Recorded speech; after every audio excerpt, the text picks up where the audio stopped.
Hi, I'm Dave from Military Antiques Toronto, and today we're going to look at some of the items that came in the past 24 hours or so. I was at a show, but some of the stuff walked in. So we'll start with what I bought at the show. I'll take it out of the case. It's a World War I British officers, DSO, trio, and Sudan medal. So, excuse me, there we are. Always love the DSO, Distinguished Service Order, beautiful metal. Just, the enamel on it's just gorgeous.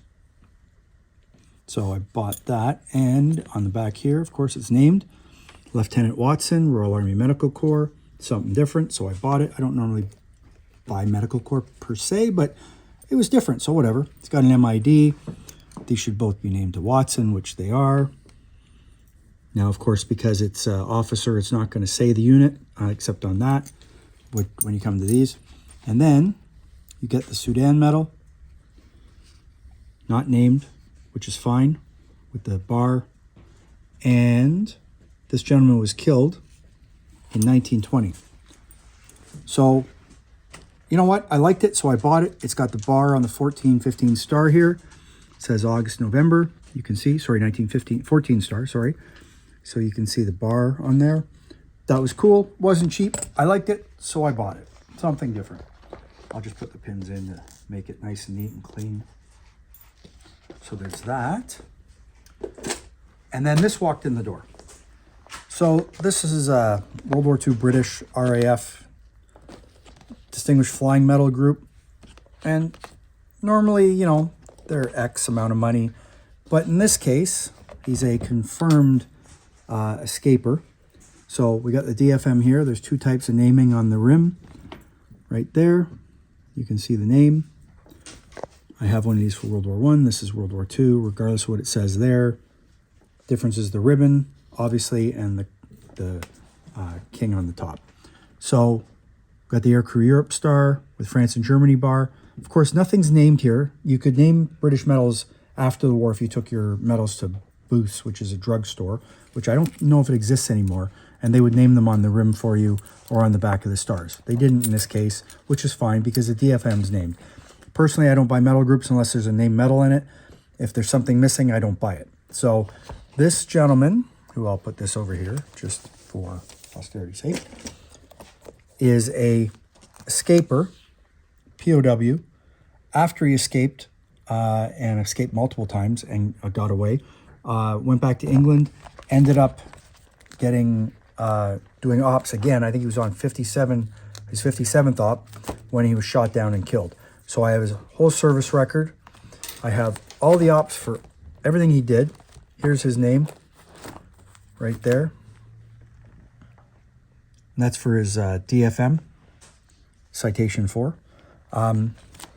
But it talks about him, all his information in here for all the squadrons he was with. And there's books out with him in showing his whole story of when his aircraft was shot down in Vichy, France, the original one before he played Escape and Evasion.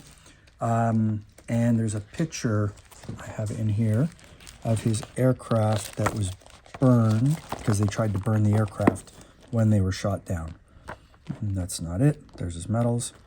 There's the aircraft when it was burned in Vichy, France, because that's what they tried to do. So, and you can see the design of it, which is kind of neat. So that's that. I liked it, so I bought it. It's cool, something different. These just walked in today. Japanese sword guards, Tsubas. So these two here are for Tantos. See the size? They're really works of art, truthfully. Like, you just look at them and they're gorgeous. Gold inlay, beautiful pieces. And you get to these ones and you see the nice little designs on them that are engraved into them. Like, just, they really are works of art. Some people don't like them. I like them. They're very nice. They're neat. You can see the animal figures on there. They're just cool. And there's another one. You see people in the bottom, of course, there. And I'm assuming that's Mount Fuji. So those are neat. Those walked in today. so I bought them because it's just something else, right? Picked this up today. So what? Who cares? Got lots of them. Doesn't matter. See broad arrowed. The only reason I bought this, because it has a service number. Now, ours are CAF, so that's fine. But it's still neat. Now that I think about it, ours is RCF. Oh well, that's okay. It doesn't matter. It's khaki, it's army, but it's still cool, so it's all good. So there's that. Ration tin, Royal Canadian Navy, dated 1945. You know what? It's unopened. It's still sealed. I had tons of these, literally, that I got out of the War Museum 20 some odd years ago, more than 20 years ago. They're all gone.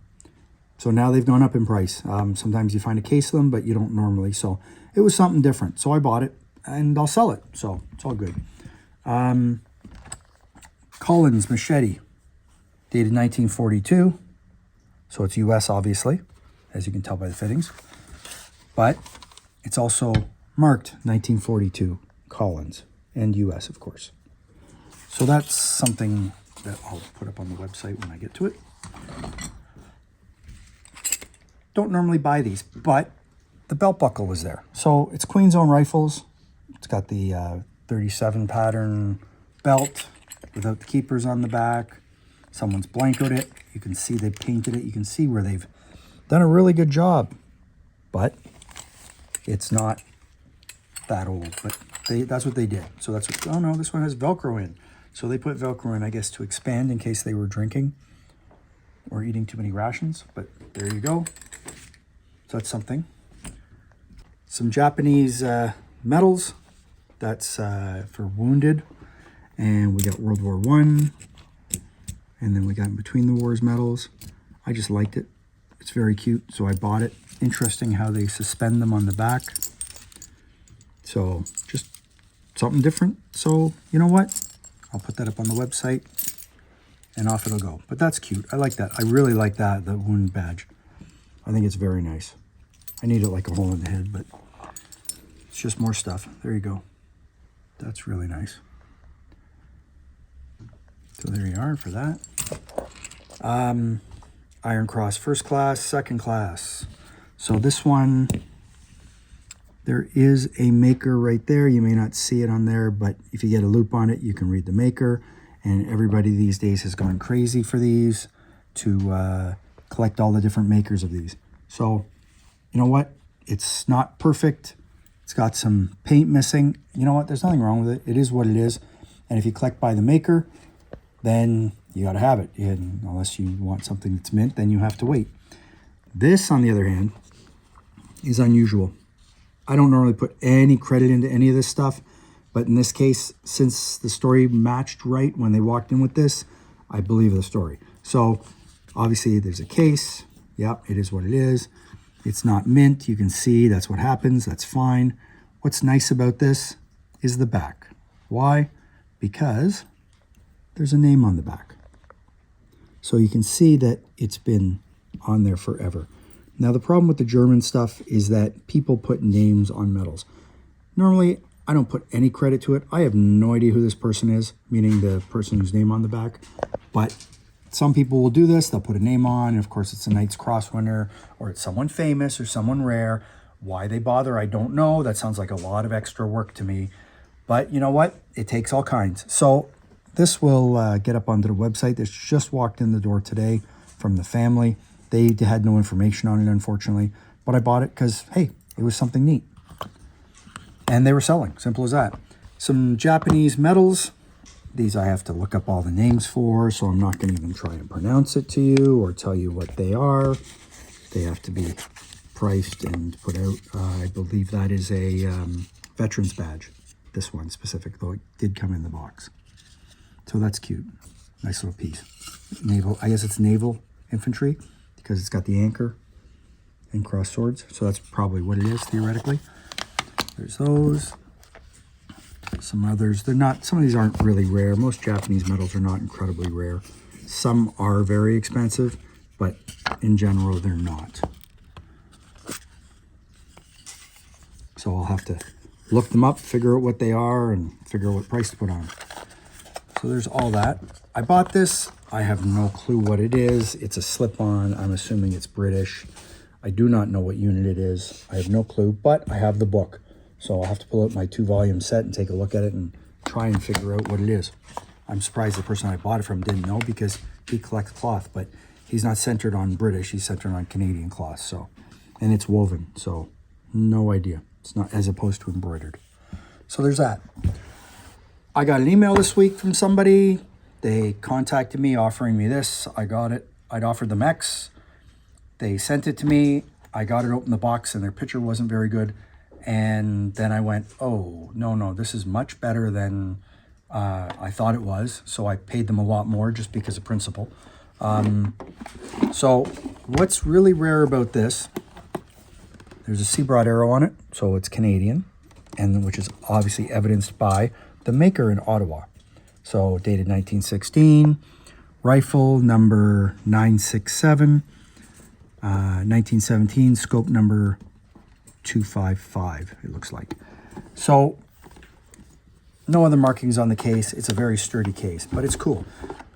But then we look at this scope, and it says here, telescope. It's a U.S. made one, made in Cleveland, Ohio. The U.S. use these on their Springfield. And there's a graduations on there. And there's another information right there. And as you can see, this slides on to the left-hand side of the rifle for you to use for sniping. According to the book I have by Clive Law on sniper weapons of the Canadian Forces, this is specifically used for the Ross rifle. There was only 500 of them ordered, and I have one sitting right here in the box. Supposedly they were numbered to the rifle. I don't have the rifle. That's okay. Ross rifles are expensive these days. If you can find one that's good, normally they're not. But you don't find these scopes specifically Canadian. You find the US ones within reason. You don't find the Canadian ones.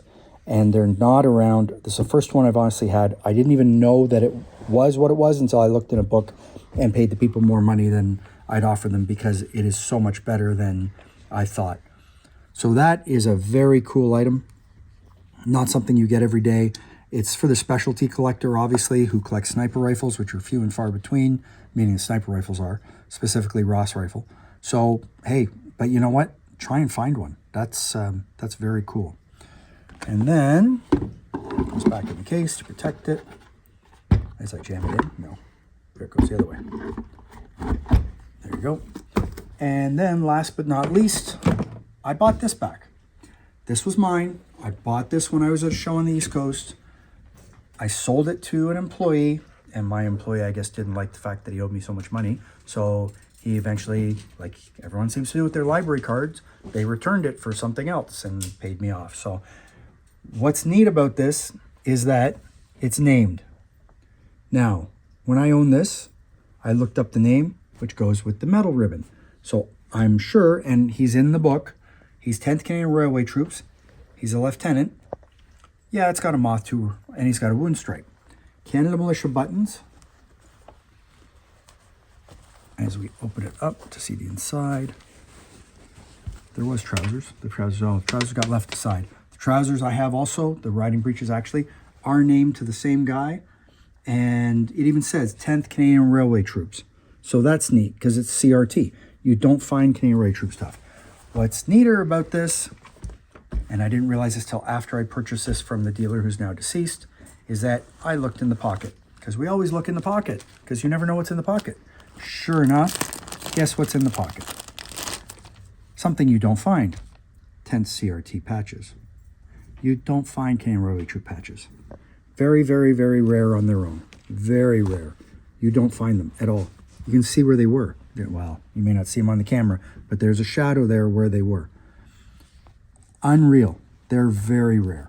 And I was very surprised to find them in the pocket. When the dealer sold it to me, he didn't know they were in the pocket either. But he also didn't care. So this hat came with it. It's very dirty. 10th Canadian Railway Troops, of course. Canadian made by Scully. And Canada Militia buttons on the side. And you notice the green underbill as opposed to a cloth underbill. That's a good thing. That's what you want to see.